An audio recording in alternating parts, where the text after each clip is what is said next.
सिद्धेभ्यः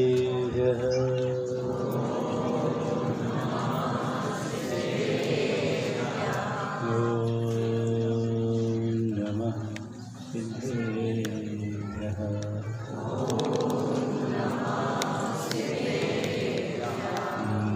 विवदैन्याणं त्रिवर्णहृदमदर्विषद्वाक्कालम् अन्तातीतगुणाणं नमो भवानं चिद्भवानं वन्दितु सर्वसिद्धे धूममलमनोभवं गतिं ओछामि समयपाहु गिरिमोशन केवली। बोले अनंतानंद सिद्ध परमेश्वरी भगवान की, देवादिनाथ भगवान की, वर्तमान शासनाय भगवान महावीर स्वामी की, सिद्ध चक्र महामंडल विधान की, सारथ चक्रवर्ती आचार्य शांति सागर जी महाराज की, अध्यात्म के राजहंस आचार्य भगवंत श्री विद्या सागर जी महाराज की, परम पूज्यवासल मूर्ति आचार्य भगवंत श्री गुरुदेव आचार्य आर्य सागर जी महाराज की, तीन काम 9 करोड़ महाराजों की, पूज्य यूनिवर्सिटी विलोक सागर जी विबोध सागर जी महाराज की।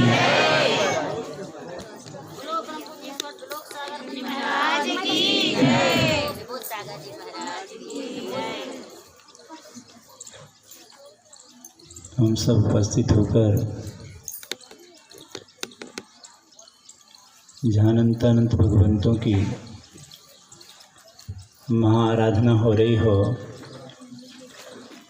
ऐसे पवित्र परमात्मा की आराधना में अपने आप को पवित्र करने का भाव कौन नहीं सजाएगा। सभी ये भाव सजाएंगे कि परमात्मा, क्योंकि पवित्र होने का मार्ग तो एक ही है कि पवित्र आत्माओं की आराधना करो, अपने आप पवित्र हो जाओगे। जब तक उन आत्माओं की आराधना नहीं की जाएगी, पवित्र आत्माओं की, तब तक हम पवित्र नहीं हो सकते हैं। अर्श मानस से सब लोग एकत्रित होकर यहाँ पर आकर कि परमात्मा जीवन की श्वासें यदि कुछ आपकी महाआराधना में लग जाती हैं तो ये तय है कि जो भी यहाँ श्वासें लगेगी, जो भी अपने जीवन के पल यहाँ पर गुजरेंगे, वो पल मुझे इतना मूल्यवान बना देंगे कि संसार की भौतिक चीज़ों से उनका कोई मूल्यांकन नहीं किया जा सकता है। और ऐसी उन पवित्र आत्माओं की हम आराधना करने के लिए चले हैं, जिनकी आराधना में सतत हम तो कभी कभी आराधना करते हैं। आप लोग तो कभी बैठ जाते हैं उन भगवंतों की आराधना करने के लिए, लेकिन उन भगवंतों की आराधना तो आचार्य भगवंत हमेशा सतत निरंतर ही उन्हीं सिद्धों की आराधना करने में पूरे जीवन की श्वासें क्या करते हैं, निछावर करते हैं। पूरा सतत उनकी ही आराधना में लगे रहते हैं और सारे जगत को उन जैसा बनने के लिए क्या करते रहते हैं, प्रेरणा देते हैं कि तुम्हारा भी स्वरूप क्या है, संसार तुम्हारा स्वरूप नहीं है, सिद्ध तुम्हारा मम स्वरूप है। सिद्ध समान सिद्ध बनने की प्रेरणा कि संसार में रहते हुए हमें किस तरह से अपने जीवन को जीना है, ये किसी दूसरे के हाथ में नहीं है। जीवन जीना किसके हाथ में है, ये हमारे अपने हाथ में है कि हमें संसार में रहकर किस तरह जीना है, पापी बनकर जीना है कि पुण्यात्मा बनकर जीना है, किस तरह जीना है, ये किसके हाथ में है, ये तुम्हारे हाथ में, किसी दूसरे के हाथ में नहीं है। ये संदेशा जन को आचार्य भगवंत विद्यासागर जैसे संत इस धरती पर सारे जगत के प्राणियों के लिए दे रहे हैं कि जागो, ये जीवन बहुत मुश्किल से मिला है। चाहो तो इस धरती पर तुम समन खिला सकते हो और चाहो तो इस धरती पर क्या कर सकते हो, सूल खिला सकते हो। फूल और सूल खिलाना किसी दूसरे के हाथ में नहीं है, ये तुम्हारे हाथ में है। चाहो तो अपने जीवन को इतना मांगलिक बना सकते हो कि सारी दुनिया के लोग तुम्हारी जय जयकारा करने लग जाए। इतना पवित्र बना सकते हो कि जिस दिशा में तुम कदम बढ़ा दो वहां पर हजारों चरण बढ़ जाए।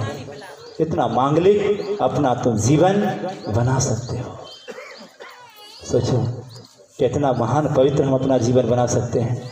ऐसे मात्र सिद्ध परमात्माओं की आराधना का सतत निरंतर उनका ही ध्यान करते हैं और हम सबको उसकी ओर इंगित करते हैं। गुरु महाराज की बहुत बड़ी कृपा कि हम सब संसार में पड़े थे, कुछ नहीं जानते थे, पर उन्होंने जब से बुंदेलखंड में कदम रखा और बुंदेलखंड के लोगों को जो मार्गदर्शन दिया, वो ऐसा मार्गदर्शन मिला कि कभी ऐसा मार्गदर्शन संसारी प्राणियों को भगवान महावीर का मिला होगा कि उनके मार्गदर्शन से पता नहीं कितने अनगिनत पत्थर, कितने कीड़े हीरे बन गए होंगे। ऐसे आचार्य भगवंत के पधारने से पता नहीं बुंदेलखंड के कितने अनगढ़ पत्थर, हम जैसे और आप लोग जैसे भी कितने सारे लोग क्या हो गए।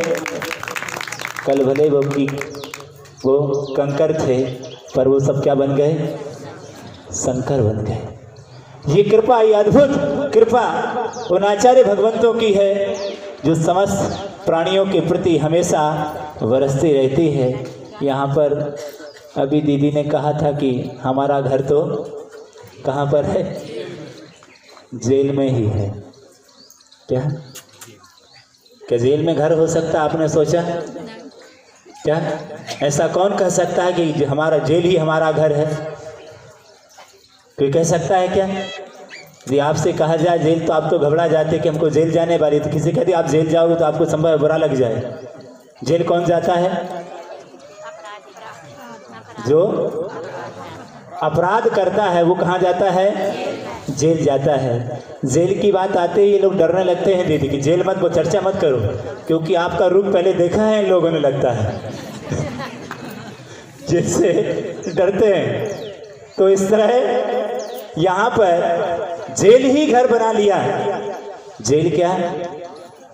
इन्होंने, जब मैं ब्रह्मचारी बना हुआ था, प्रथम ब्रह्मचारी बनकर आचार्य भगवंत के चरणों में आया था यहाँ पर भागोदय में, और उस भागोदय में आया था तो दीदी वो समय उस ड्रेस में थी। मैं ये नहीं पहचान पाता था कि पुरुष है कि कौन है आगे और क्यों ये जाते आचार्य महाराज के पास में। इस तरह से नया नया था, मुझे कुछ पता ही नहीं था क्या होता है क्या है, और मैंने शायद पहली बार देखा होगा। तो इस तरह से ये आना जाना, और समय रहते आदरणीय पंडित पन्नालाल जी साहित्याचार्य जी उस समय वो आते थे, उनके साथ जबलपुर से आते थे, रहते थे उस समय भागोदय में। ये सब लोग वहाँ रहते थे दीदी लोग। तो मैं यही सोचता था कि एक पुरुष दीदी लोगों के साथ क्यों रहता है। बाद में पता चला कि नहीं, इन्होंने आचार्य महाराज से व्रत लिया है। अच्छा, तो उन्हें किसी ने बताया, तो हमको अच्छा लगा कि आचार्य महाराज की कृपा से ये मोक्ष मार्ग पर आगे बढ़ रहे हैं। और इस तरह सतत जीवन, गुरु की प्राप्ति दुर्लभ तो है ही, पर गुरु की प्राप्ति के साथ साथ जीवन में बहुत बड़ा दुर्लभ होता है कि गुरु की आज्ञा प्राप्त करना बहुत दुर्लभ होता है। गुरु के दर्शन से भी बहुत बड़ा भाग उसका होता है जिसके सिर पर गुरु की छत्र छाया हमेशा बनी रहती है। कितनी विशाल कृपा उन आचार्य भगवंत की कि उन्होंने जगत के प्राणियों के लिए इतना सारा उपदेश दिया, इतना सारा किया, पर हम उनको कितना कर पाए हैं ये हम बता नहीं सकते। पर इन लोगों ने जो किया है आचार्य भगवंत के पद पर चल कर, उनकी आज्ञा के अनुकूल चलकर, यहाँ दोनों दीदियाँ हैं तो दोनों को हम जानते हैं, पर यहाँ पर हम तो सिर्फ क्या करते हैं, आप लोग तो पूजन ही कर लेते हैं, पूजन करके अपने जीवन की इतिश्री कर लेते हैं कर्तव्य की। लेकिन यहाँ पर गुरु महाराज की जो आज्ञा है उसी आज्ञा के अनुकूल चलकर संसार की भोग विलास के वैभव को छोड़कर जहाँ सब लोग पापों की ओर जा रहे हों, पर वहीं पर पाप का मार्ग छोड़कर और सर्विस छोड़कर, धन वैभव छोड़कर और गुरु महाराज की आज्ञा की ओर उन्होंने जो कहा वो हमें करना है, अपने पूरे जीवन को उनके क्षणों में निछावर कर देना, ये कोई सामान्य बात नहीं है। ये कार्य इन दीदी लोगों ने किया। और जेल जैसे कार्य में जब मैंने सुना कि यहाँ पर जेल में बहुत अच्छा कार्य हो रहा है और वो भी इन लोगों के माध्यम से हो रहा है, मुझे बहुत बड़ा गर्व कि आचार्य भगवंत ने तो ये किया ही किया, जन जन तक पहुँचाया। और यदि काश इन जैसी दीदी ना होती तो आज ये कार्यक्रम भी उस जेल में संपन्न नहीं होता। कहा गया कि कैदी ऐसी भक्ति कर रहे थे, पर हकीकत में देखा जाए उन कैदियों को यहाँ लाने वाला, धर्म क्षेत्र में बताने वाला, हम लोग तो सिर्फ इन्हीं जैनी लोगों के बीच में बोल पाते हैं। लेकिन जिन लोगों को कभी धर्म का स्वरूप ही नहीं सुना होगा उनने, और कभी आचार्य भगवंत के दर्शन ही नहीं किए होंगे, कौन से चक्र महामंडल विधान हो कैसा होता है, कैसा लमुकार मंत्र होता है, जैन धर्म में क्या है, गाँव देहातों में सिर्फ नाम ही सुना होगा उन्होंने कभी कि महावीर ऐसे थे, वो क्या जाने से चक्र महामंडल विधान क्या होता है। पर आपने उन सब लोगों के लिए जानने का, जैन दर्शन को जो जानने का उनके लिए अवसर मिला, और आचार्य भगवंत को जानने का जो अवसर मिला, जैन धर्म को जानने का जो अवसर मिला, और महावीर के संदेशों को समझने का जो अवसर मिला, इसका श्रेय किसे जाता है? आपको जाता है। कि एक जैन संस्कृति के लिए इतना उठा देना ये कोई सामान्य बात नहीं है। जेल जैसे चीज़ों में विधान कराना क्या किसी सामान्य व्यक्ति के लिए वहाँ तो परमिशन मिल नहीं सकती, उस स्थान पर चौराहे पर तो परमिशन मिल सकती है, लेकिन उस स्थानों पर किसी धर्म विशेष का विधान आदि हो जाना ये अपने आप में हम सबके लिए बहुत गर्व की बात है कि आज हम उन आचार्य भगवंत की कृपा से जन जन तक उस धर्म को समझ पा रहे हैं। वहाँ पर कैद रहते हुए भी कैदियों को धर्म सिखाया जा रहा है कि यहाँ पर हम कैद होकर भले हम पापी बन के आए हों, अपराधी बन के आए हों, लेकिन को निरपराधी बन करके बाहर निकाल देना कि अब तुम्हें आज से अपराधी नहीं, ऐसे भाव बना के जाओ कि कभी मुझे जेल में ना आना पड़े। एक इंसान बन के भेज देना ये बहुत बड़ी बात होती है कि वहाँ पर इस प्रकार का कार्य, और जैन धर्म की इतनी महती प्रभावना, इसका श्रेय आप लोगों ने जो लिया है यह बहुत बड़े फल के रूप में आपके जीवन में विकसित हो, ऐसी मैं भावना रखता हूँ कि भगवान जो क्योंकि इस महती प्रभावना में, जो भी धर्म की प्रभावना में आगे आता है उसे आचार्य भगवंत कहते हैं 16 कारण भावनाओं में एक प्रभावना है वाशल व तीर्थंकर प्रकृति के बंध का कारण होती है। आचार्य भगवंत इतनी जबरदस्त प्रभावना कर रहे हैं, उन सब के साथ इन सब लोगों का बहुत बड़ा सराहनीय योगदान, ताकि लोग उस धर्म की प्रभावना को, धर्म के स्वरूप को समझ सकें। काश यदि इस धर्म के स्वरूप को लोग समझ पाते तो कितना अच्छा होता। एक बार देखिए कितनी जैनों की पहचान इस अहिंसा की कि एक बार कहा गया कि एक जेल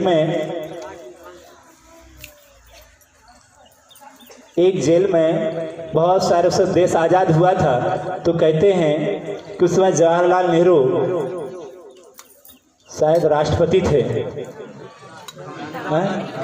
प्रधानमंत्री थे, हाँ। उस समय बार बार उनके सामने ये परिस्थितियाँ निर्मित हो रही थी कि जेलों में जितने कैदी हैं वहाँ सब लड़ाई झगड़े आदि हो रहे हैं। तो उन्होंने एक बहुत अच्छी बात कही थी कि बार बार ये समस्याएं आ रही हैं, जेलर प्रताड़ित करते हैं, कभी अपराधी कैदी जेलर को मार देते हैं, कभी जेलर कैदी को मारता है, इस तरह बहुत सारी समस्याएं सामने आ जाती हैं। तो उन्होंने एक बहुत अच्छी बात कही अपने पार्लियामेंट में कि जितने भी जेल हैं और सब में मेरा विचार है कि यदि जैन लोगों को यदि जेलर के रूप में रखा जाए तो संभव है कि सारे कैदियों का भविष्य सुनहरा हो सकता है वहाँ पर, क्योंकि वो जैन धर्म से बहुत प्रभावित थे। उन्होंने कहा कि यदि जैनी लोग यदि पहुँचेंगे जेलों में, किसके रूप में? कैदी के रूप में नहीं, किसके रूप में? जेलर के रूप में पहुंच जाएंगे यदि ये सब लोग पहुंचेंगे, क्योंकि सबसे पहले तो ये अहिंसक लोग हैं, इसलिए उन सबके प्रति अमानवता का व्यवहार नहीं करेंगे, निश्चित ही मानवता का व्यवहार करेंगे।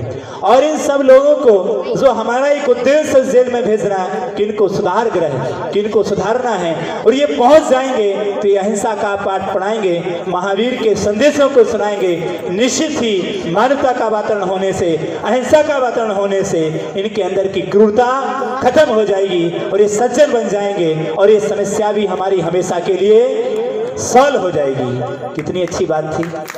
देखो कितना प्रभावित है, कितनी अहिंसा का कितना बड़ा प्रभाव है, जैनों का कितना जबरदस्त प्रभाव है कि कितनी बड़ी, कि वो अहिंसा, वो विचार कितने क्रांतिदायक थे उनके, कि कहाँ से आ जाए तो कितना बड़ा कार्य हो सकता है।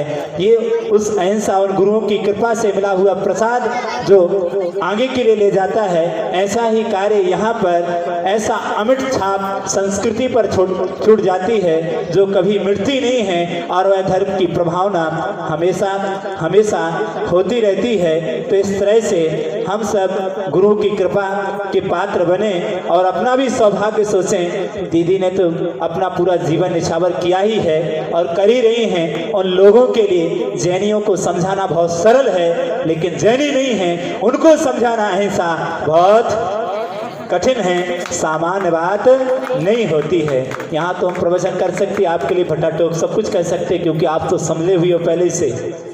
क्या जो बिगड़ा है उसको सुधारना बहुत कठिन होता है, उसको राह पर लाना, समझाना, बताना कि आपको इस तरह से ऐसा ऐसा करना है, ये बहुत बड़ी बात है। और जब वो लोग सुनते होंगे, जब आपके लिए मुनि की चर्या बताई जाए, आपके लिए बहुत बड़ी बात नहीं है कि आचार्य महाराज का जीवन ऐसा है, आपके लिए कोई बहुत बड़ी बात नहीं है। जब ये उनके लिए बताती होंगी तो उनके लिए बहुत बड़ी बात लगती होगी। आखिर ऐसे कैसे जिंदगी जी जा सकती है बिना रुपये पैसे से, बिना मकान से, बिना स्त्री बच्चों के, बिना घर के, और बिना क्या करके, हिंसा, झूठ, चोरी आदि 5 प्रकार के पापों को छोड़कर, झूठ नहीं बोलते, एक बार भोजन करते हैं, वस्त्र नहीं लेते हैं, पैसे पास में नहीं रखते हैं, निष्प्रय वृत्ति से जीवन यापन करते हैं। जब ये बखान उनके सामने रखा जाता होगा, ये इस प्रकार की व्याख्या जब की जाती होगी तो अच्छे अच्छे लोगों के पैर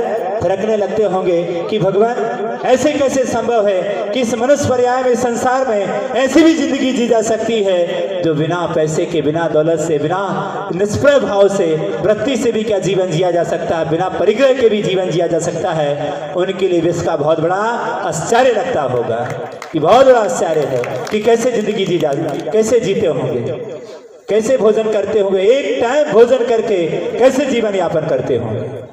सोचो, यदि उनके शब्द, यदि इनने समझाया और उन्होंने जिस आस्था से उनको ग्रहण कर लिया तो उनका तो बेड़ा पार हो गया कि उन्होंने जीवन सुन लिया कि भगवान इस प्रकार की भी जीवन होता है, इस प्रकार की मुराजों की चर्या होती है। मात्र आचार्य भगवंत के उन्हें दर्शन ही किए होंगे, लेकिन जब उनका व्यक्तित्व उन्हें सुना होगा तो उनके व्यक्तित्व को सुन करके उनके असंख्यात कर्म की निर्जरा हो गई होगी कि ऐसा सुनकर, और हमेशा के लिए हो सकता है हमने 1000 बार आचार्य महाराज के दर्शन किए होंगे, वो निर्जरा तुम्हारी नहीं हुई होगी, वो निर्जरा उनकी हो गई होगी। और इतनी आस्था के साथ, हो सकता है ऐसी आस्था आपके अंदर आज तक ना आई हो, वो आस्था उनके अंदर आचार्य भगवंत के प्रति उमड़ गई हो, और वही आस्था उनको एक दिन क्या करेगी, तीतर से तीर्थंकर बना देगी। हम भले जैन बने ना बने आने वाले समय में, लेकिन वो तो नियम से क्या बनेंगे, आने वाले समय में जैन बनेंगे, क्योंकि उन्होंने इतने दिनों में सिद्ध भगवंतों की ऐसी आराधना की होगी, इस प्रकार से अर्घ सुने होंगे, भले उनने अर्घ चढ़ाए हों अथवा ना चढ़ाए हों हाथों से, लेकिन देखकर, सुनकर इस प्रकार से भावों के साथ उस आराधना से जुड़ गए होंगे। क्योंकि एक बार जब चक्र महामंडल विधान भक्ति भाव से कर लिया जाता है तो ज्यादा दिन संसार में नहीं डोलता है। नियम से इन भावों के साथ ये तो तय है। और जिसने आचार्य भगवंत की गाथा बड़ी श्रद्धा आशा के साथ सुन ली होगी, और उसमें भी सोने में सुहागा सिद्ध चक्र मंडल महा जैसा विधान जी ने सुन लिया होगा, यदि उनके अंदर पंचकर्ण करने के भाव आ जाए तो इसमें कोई आश्चर्य नहीं। क्या कि ये हो जाना चाहिए। ये प्रभावना इस धर्म की ही प्रभावना का परिणाम है कि उनके अंदर इतने अच्छे सकारात्मक विचार आ रहे हैं कि हम इस प्रकार से ये विधान हुआ है तो अगली बार कौन सा हो जाए, पंचकलणक हो जाए। सोचो, ये तो भैया यहाँ से चक्र विधान हुआ, इन्होंने लोगों ने कहा दीदी कि अगली बार पंचाणक हो जाए महाराज जी आपके सारे में क्या। और वो लोग कह रहे हैं इससे बड़ा शायद दूसरा आचार्य नहीं हो सकता है। इस प्रकार से कि हमें वो अवसर मिले, हमने आज तक महावीर को मंदिरों के अंदर बंद रखा है, लेकिन बहुत अच्छा कार्य है कि आज महावीर मंदिरों से बाहर आ गए। अभी तक तो संदेश प्राणों में ही लिखे थे, अहिंसा का संबंध तो इतना ही था कि महावीर जयंती पर लिख जाता था, दिवाली में पुत जाता था। लेकिन धन्य है कि वो प्राणों की गाथाएं वहां तक उन लोगों तक ले जाना जो धर्म के स्वरूप को समझते नहीं हैं, महावीर के स्वरूप को समझते नहीं हैं, सिर्फ महावीर की जय सुनते हैं कि महावीर होते हुए हैं, लेकिन महावीर का व्यक्तित्व क्या था ये तो हम आपसे भी कह दें कि 5 मिनट बोलो महावीर के विषय में, पैर के नीचे की जमीन खिसक जाएगी, पूरी जिंदगी निकल गई महावीर को की जयकारा लगाते लगाते। लेकिन हमें ये नहीं मालूम कि महावीर का स्वरूप क्या था, महावीर क्या थे, उनका व्यक्तित्व क्या था, हमको नहीं मालूम है। भले 50 साल हो गए महावीर की पूजन करते करते। बहुत बड़ी विडंबना है कि महावीर के अनुयायी महावीर को ही नहीं पहचान पाए कि महावीर कैसे थे। और यदि वो महावीर के अनुयायी नहीं होकर के भी यदि महावीर के स्वरूप को समझ रहे हैं तो इससे बड़ी जैनों के लिए कोई गर्व की बात नहीं हो सकती है। क्या कि वो इस चीज को समझ पा रहे हैं कि महावीर का व्यक्तित्व क्या था, उनकी विचारधारा क्या थी लोगों के लिए, किस तरह से सारे विश्व में यदि शांति पहुंचानी है, सारे विश्व को यदि अमन चैन देना है तो मात्र एक है जो महावीर के संदेश हैं, सारे विश्व को सुख शांति दे सकते हैं। इसके अलावा दूसरे किसी से नहीं मिल सकती है। ये महात्मा गांधी का बहुत प्रिय वाक्य थे कि सारे देश को वास्तव में सुख शांति करना है तो एक ही मार्ग है, महावीर की अहिंसा धरती पर आना चाहिए, अपने आप सारी विश्व में स्वर्ग हो जाएगा। और जब तक महावीर की अहिंसा क्या रहेगी, नहीं आएगी इस धरती पर, जब तक धरती में स्वर्ग नहीं आ सकता है। और उस स्वर्ग की स्थापना करने के लिए आचार्य भगवंत जन जन के लिए संदेशा देते हैं कि क्या करो, अब यहाँ वहाँ भाग रहे हैं पर वो कह रहे हैं समझो, ठहरो, देखो एक बार तुम कौन से कुल में जन्मे हो, तुम्हारा सौभाग्य में बहुत बड़ा कौन मिला है, सौगात में मिले तुम्हें महावीर। शायद सौगात में मिले होंगे इसलिए हम महावीर को नहीं समझ पाए, और सौगात में आचार्य महाराज भी मिल गए इसलिए हम उनको नहीं समझ पाए कि वो भी कितनी बड़ी चीज हमें मिल गई, इतनी बड़ी चीज हमें मिल गई। इससे बड़ी धरोहर शायद हमारे जीवन में दूसरी नहीं मिलेगी, और भविष्य में कभी भूतो ना भविष्य में। इतनी बड़ी महान चीज हम सबके लिए मिली, और यदि उस चीज को हम ना समझ सके तो हमारे जीवन में इससे बड़ा दुर्भाग्य दूसरा हो नहीं सकता। सबसे बड़ा यही दुर्भाग्य होगा कि जो वस्तु मिली उसको हम समझ ना सके। तो जो मिला है हम उसको अपने जीवन में मात्र समझ ही लेंगे, इतने में क्या हो जाएगा, क्या हो जाएगा, हमारा पार हो जाएगा। कोशिश करें कि उस चीज को हम समझकर अपने जीवन को आगे बढ़ाएं। जिनके पावन शरणों की रच पाकर यह भारतवर्ष महान हुआ, जिन पर गर्वित है वर्तमान, जिनसे सबका कल्याण हुआ, जिनने बनकर वीतराग धरती पर स्वर्ग उतार दिया, जितने न मिले नभ में तारे उतनों को ने तार दिया। क्या क्या बन करके, वीतराग बन करके धरती में क्या उतार दिया। लोग कहते थे मुनि नहीं होते, त्यागी वृत्ति नहीं होते इस पंचम काल में, कैसे पालन होगा, कैसे मोक्ष मार्ग पर बढ़ेंगे, कैसे पापों का त्याग होगा। पता नहीं कितने सारी चीजें सुनाई जाती थी। कभी पंडित जी हम लोगों को सुनाते थे जब हम लोग पढ़ते थे तो कभी कभी वो टिप्स हम लोगों को देते थे कि इस प्रकार से हम लोगों को कहा जाता था कैसे ये कार्य होगा। पर वास्तव में उन्होंने कहा था कि जब से आचार्य भगवंत आए और उनकी चर्या को देखकर लोग महावीर को देखा हो या ना देखा हो, पर आचार्य भगवंत को देखा तो लगा कि महावीर आज भी इस धरती पर जीवित है, आज भी वो इस धरा पर जीवित है, अभी भी नहीं गए हैं। मतलब उनके जीवन को देखकर लगा कि भगवान महावीर का जीवन कैसा था।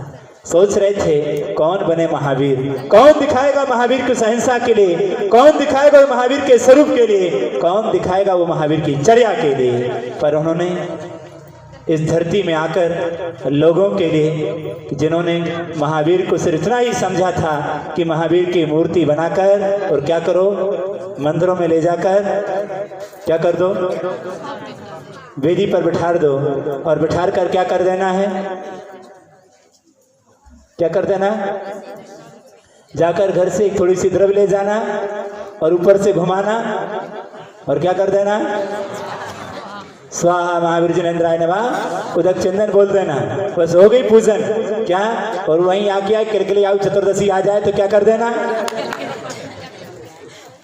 लड़बड़ करके पूरा करके चले जाना। उसमें भी लड़ाई झगड़ा, पूजन करने में बैठ गए तो उसमें भी तनाव, सड़ी सुपारी ले गए, थोड़ी बहुत इसे करके आ गए। तो इस तरह से, पर जब से वो आए और जब से उन महावीर के स्वरूप को जो बंद थे, वास्तव में महावीर के स्वरूप को कोई समझ पाए हैं, तो आचार्य भगवंत को देखकर लगा कि महावीर का जीवन ऐसा था।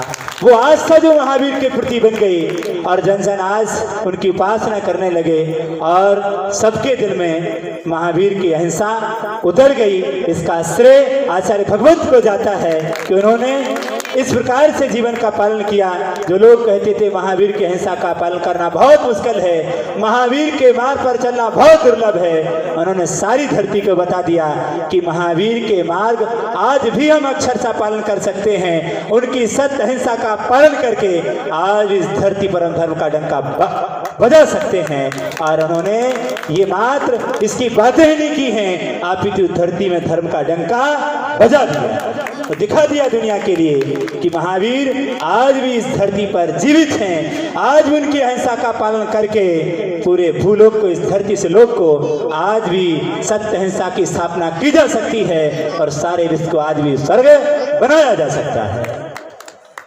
क्या उस चर्या का पालन आज भी वो कर रहे हैं। और जिन लोगों को महावीर के विषय में संदेश होता है, उनसे मिला देना, पता चल जाएगा कि महावीर का जीवन कैसा था। ये बहुत बड़ा आदर्श है जो उनसे हमें मिला है। काश वो ना होते, मुझे लगता है, तो आज ये विधान भी यहाँ हम और आप ना बैठे होते, ना जेलों में से चक्र विधान होते। जेल में तो हो सकते थे अपन, पर ये विधान जेल में ना होता क्या, और हम भी यहाँ ना होते, तुम भी वहां ना होते, पता नहीं क्या होता। सोचता हूँ कभी आज हम सब क्या बन चुके होते, पता नहीं क्या क्या चिल्ला रहे होते कहीं बैठकर। पर आज यहाँ आया है कोई जन जन व्यक्ति, धर्म से जुड़ा है, और मंदिरों में जो भीड़ बड़ी है, इसका पूरा श्रेय इन आचार्य भगवंत को जाता है कि सारी धरती पर तुमने जो धर्म की गंगा बहाई है, उन सबका प्रणाम स्वरूप है कि वह सबको वो सच्चा मार्ग मिला, वो सच्चा धर्म मिला, वो सच्चे महावीर मिल गए। वरना महावीर मिलकर भी हमें नहीं मिले थे, हम तो भूल ही चुके थे कि महावीर क्या थे, पापों में लग चुके थे। लेकिन तुमने धर्म की वागडोर संभाल कर सबको बता दिया कि पतन से पतन में मत जाओ, अभी धर्म जिंदा है इस पंचम काल में। और बता दिया कि मुनि बनकर भी दिखा दिया, और लोगों ने तो ये कहा कि होते नहीं, पर उन्होंने हजारों को पैदा कर दिया इस धरती पर, मुनि होते हैं। और सारी धरती पर आज वो मुनि विचरण करके जन जन को ये दिखा रहे हैं। आचार्य भगवंत ज्ञान सागर ने तो एक ही दीप लगाया जलाया था, लेकिन उन्होंने तो क्या कर दिया, क्या कर दिया, सारी धरती पर एक ही विद्यासागर पैदा किया। उन्होंने 1000 विद्यासागर पैदा कर दिए इस धरती पर कि जाओ जहां जिस गली से गुजर जाओगे वहां तुम्हें एक विद्यासागर मिल ही जाएगा। कितना बड़ा कार्य कर दिया। तो ऐसा कर सकते हो क्या? कि जन जन तक पहुंचा दो। और ऐसे इस प्रकार की धर्म की गंगा युगों युगों तक बहती रहे। तो इसका बीड़ा भी इन जैसी दीदी लोगों ने उठा लिया कि नहीं, गुरु महाराज की जो उपदेश है वो खाली नहीं जाएगा और हम उसको जन जन तक ही पहुंचाकर रहेंगे। इस तरह से ये कार्य हम सब कर पाए तो बहुत बड़ा, पहली बार तो उन आचार्य भगवंत का अनंत उपकार है। हम पूरे जीवन भर भी उनके यशोगान गाएं तो भी क्या है, चुका नहीं सकते हैं। और ना ही अगले जन्म में भी मैं तो समझता हूँ यदि उनका कोई उपकार करना है, चाहते कि नहीं चाहते कि आचार्य महाराज का भी उपकार चुका दें, चाहते चुपका उपकार चुका देंगे, ताकत है, सोच लो समझ लो, सोच समझ कर उत्तर देना, चुका सकते हैं। गुरु महाराज पर हमारे ऊपर अनंत उपकार है, क्या हमारा हम गुरु महाराज के ऊपर उपकार नहीं कर सकते? कि उपकार लेते ही रहेंगे पूरी जिंदगी भर? अब तो बड़े हो गए भैया, अब तो कुछ सोचो समझो। उनने इतना उपकार किया हमारे ऊपर, क्या हम उनके ऊपर उपकार नहीं कर सकते हैं? क्या ऐसा भी कार्य कर सकते हैं? अनंत उपकार है उनका, पर उनके उपकार के लिए ही कार्य करना है। ऐसे कार्य कभी नहीं करना जिनसे आचार्य भगवान का नाम बदनाम हो जाए। इससे बड़ा उपकार शायद हमारे जीवन में दूसरा नहीं हो सकेगा। क्या हो सकते हो कि हमारे आचरण से, हमारे व्यवहार से मुझे परिचय न देना पड़े, दुनिया अपने आप कहने लग जाए कि तुम तो आचार्य विद्यासागर को मानने वाले हो ना, तुम्हारा गुरु कौन है?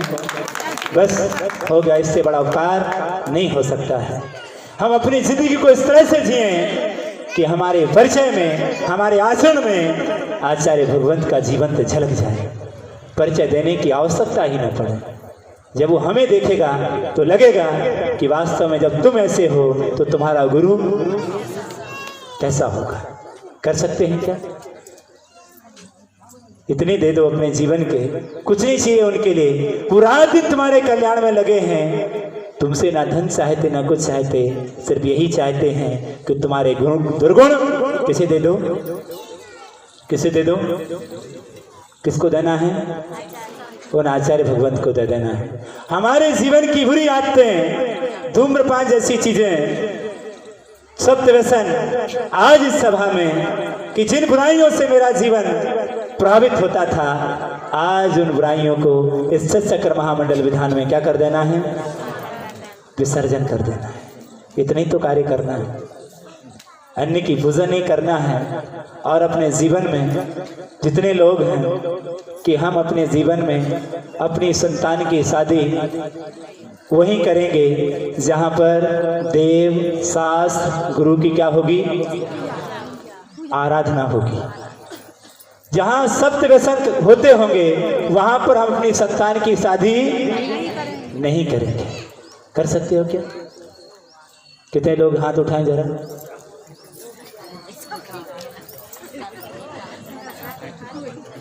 बहुत बढ़िया। क्या?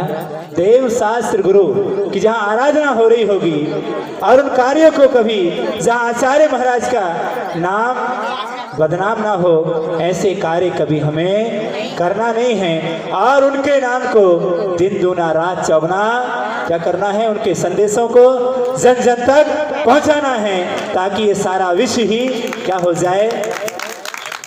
विद्यासागर महाराज का अनुयायी हो जाए। यदि उनका अनुयायी हो गया तो हम सबका नाम क्या हो गया?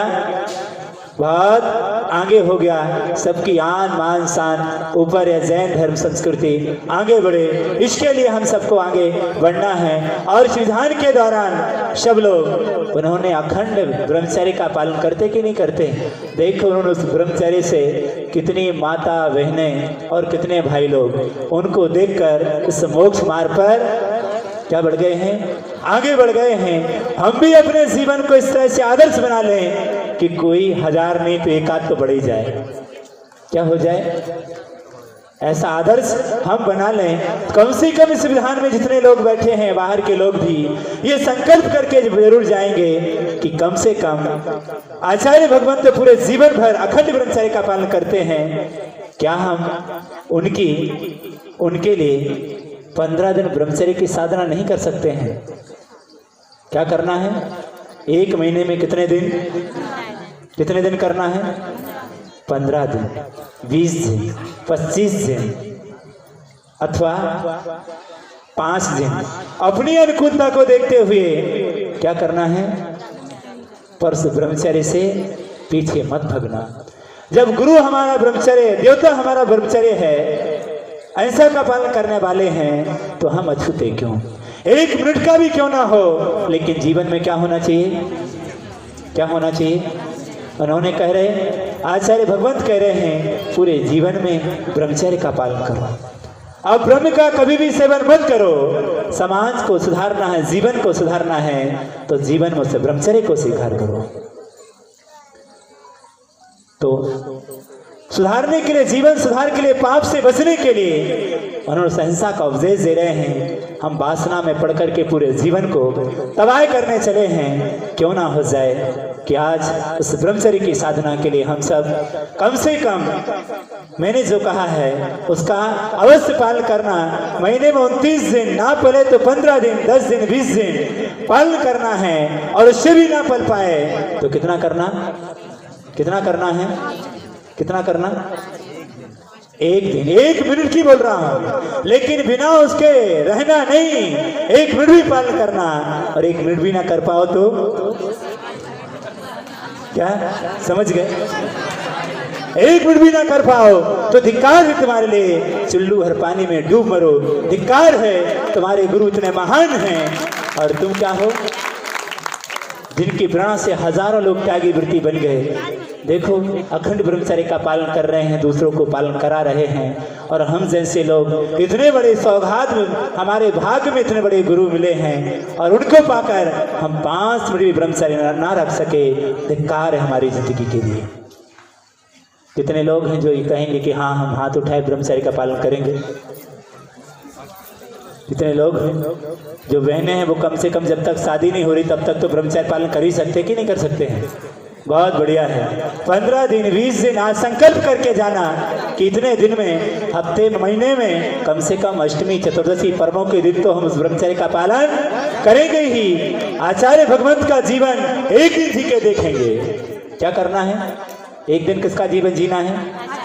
आचार्य भगवंत को 1 दिन ब्रह्मचर्य से जिएंगे, वो 1 दिन उनका जीवन जिएंगे, 1 दिन उनके लिए देंगे कि भगवान 24 घंटे तो हमारे लिए है, पूरे 363 दिन तो अपने लिए देता हूँ, लेकिन 1 दिन हम आपके लिए देंगे। आपको इस ब्रह्मचर्य को पालन करेंगे जिसको आप पालन करते हैं। 1 दिन हम आपके लिए जिएंगे।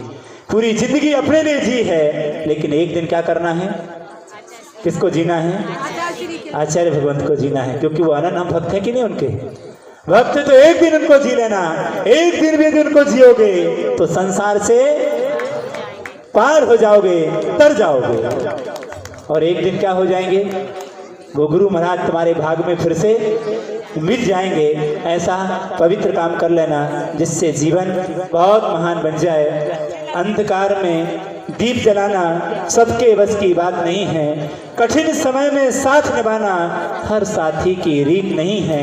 मन के मौन समुद्र में जब पीड़ाओं का ज्वार उठा हो, पीड़ाएं मुस्काकर पी जाना सबके बस की बात नहीं है। इसलिए इस शब्दों के साथ अपने शब्दों को यहीं पर विराम देता हूँ। बोलिए अहिंसा परमो धर्म की सागर जी महाराज की दीक्षा दो। महाराज जी ने लियो लाभ क्या किनको मिलता है? अपन को मिलता है। आपने दीक्षा ग्रहण की लाभ हम लेते रहे, आपने कांटे चुने और फूल हम लेते रहे। मैं अकेला सोचता था पार भव सागर करूं, राह में तूफान भी आए, नाव खुद खेते रहे, नाव खुद खेते रहे। धर्म का अध्याय हमने एक भी जाना नहीं, आपने खुद दी परीक्षा, पास हम होते रहे। और थी हमें कौन सी बीमारी जान ना पाए हकीम, थी हमें कौन सी बीमारी जान ना पाए हकीम। आपने खुद ली दवा और ठीक हम होते रहे, ठीक हम होते रहे। कहाँ? ITI कॉलोनी से आएंगे, विषय पर चढ़ा करके आशीर्वाद ले लें जल्दी से, आधा मिनट का समय। और फिर बाड़ी शुद्धि करते हैं, बाकी करेंगे। जावानी के ज्ञान में सूझे लो कालो तो वाणी में सकिने सदानी जिंदो वाले भाई तो जब रे जो तेरा शराब सुपानी सुचे